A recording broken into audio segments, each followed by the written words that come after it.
4-5 देशों को मिलाकर बना है, तिब्बत, मंगोलिया, मंचूरिया और नॉर्थ वेस्ट का सिकियांग, जिसके बारे में अंतर्राष्ट्रीय स्तर पर भविष्यवाणियां हैं कि 21वीं शताब्दी में चीन पुनः 5 टुकड़ों में टूट जाएगा।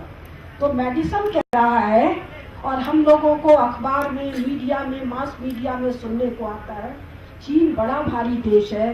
चीन 13वीं शताब्दी से लेकर 1914 तक मंगोलों और मांचुओं का गुलाम है और ये मंगोल और मांचू भारतवंशी शक हैं।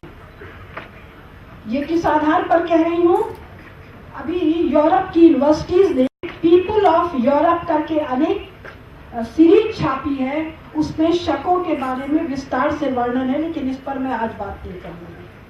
15वीं शताब्दी में चीन में इंटरनेशनल ट्रेड पूरी तरह बंद कर दिया गया है और भारत में 15वीं शताब्दी के बाद सोना और चांदी लगातार आ रहा है। कहाँ का सोना और चांदी?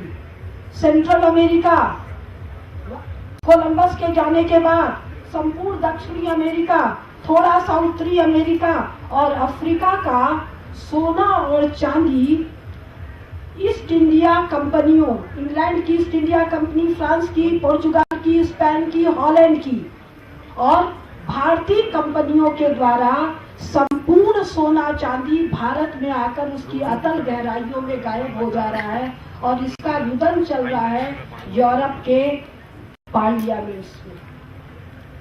तो जब 15वीं शताब्दी में चीन का ट्रेड बंद हो गया और भारत में पहली बार साउथ अमेरिका, सेंट्रल अमेरिका, थोड़ा सा नॉर्थ अमेरिका, अफ्रीका, इसका जो सोना लूट के यूरोप गया, यूरोप से आकर भारत में खत्म हो गया। कैसे?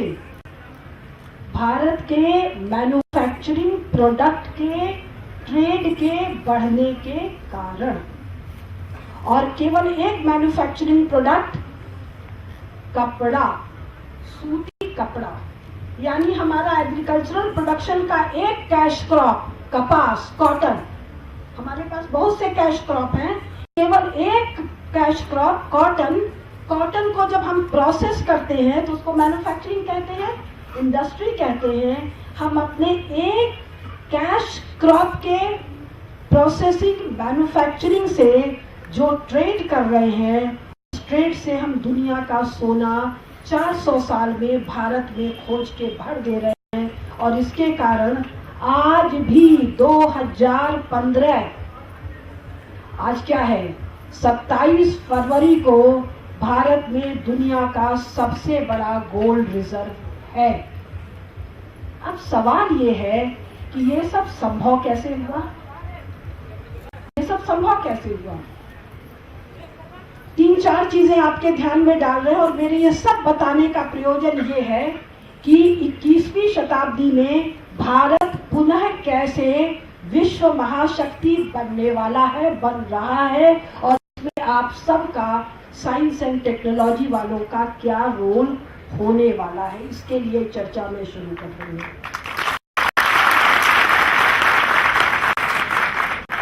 2-3 बात भारत के बारे में ध्यान करिए। भारत का टोपोग्राफी और भारत का क्लाइमेट। टोपोग्राफी माने भूसंरचना, क्लाइमेट माने जलवायु। भारत दुनिया का अकेला देश है। भारत माने अफगानिस्तान, पाकिस्तान, भारत, बांग्लादेश, बर्मा, नेपाल और उधर जिसको आज ईरान कह रहे हैं, ये मूल शब्द आर्यन है, जिसको यूरोपीय और बाकी लोग पर्शिया कहते थे, यहाँ तक हमारा विस्तार है। भारत दुनिया का अकेला देश है जिसका टोपोग्राफी, भू संरचना ऐसा है जहाँ व्हील्ड ट्रांसपोर्ट का लड़ाकू शिपिंग संपूर्ण यूरोप का सबसे मजबूत लड़ाकू शिपिंग है। ठीक है, तो ये जहाज बनाने की संपूर्ण टेक्नोलॉजी और साइंस। जहाज अगर चलते हैं तो धाराओं के बारे में जानकारी, हवाओं के बारे में जानकारी, दिशा के बारे में जानकारी यानी ओशनोग्राफी। अब मेरे पास बहुत टेक्निकल नाम नहीं है। अगर हवाओं की जानकारी है तो पूरा का पूरा जो क्लाइमेटोलॉजी है कहाँ कहाँ चुंबकीय क्षेत्र है, एक्सेट्रा एक्सेट्रा एक्सेट्रा। तो भारत के पोर्ट्स कितने हैं? भारत का जो पूरा का पूरा इलाका देखिए, पाकिस्तान से लेकर ये नीचे वेस्टर्न कोस्ट से होते हुए, ईस्टर्न कोस्ट होते हुए, ये बंगाल और बांग्लादेश होते हुए बर्मा तक का ये जो कोस्टल ये हमारा है, जो कि अब मुझे मील में नहीं अंदाज, 1000 से तो ज्यादा है, 10-20 हजार किलोमीटर का होगा। पोर्ट से सटा हुआ उसी प्रकार है जिस प्रकार से ये कुर्सियां सटी हुई है। कब से? कम से कम 50,000 साल से। यूरोपियन साक्ष्य के अनुसार, भारतीय साक्ष्य के अनुसार लाखों साल। तो ये पोर्ट बनाने का काम बिना साइंस टेक्नोलॉजी के हो जाएगा। और अगर दुनिया में आपको पुनः 14 में उन्होंने कहा था दुनिया में ना तो डॉलर की वैल्यू होगा, ना रुपए की वैल्यू होगा, ना दिनार की वैल्यू होगा, ना यूरो की वैल्यू होगा। उन्होंने व्हाइट हाउस से एक लेटर लिखा था अपने दोस्तों को, प्रेसिडेंट्स को, इनोवेशन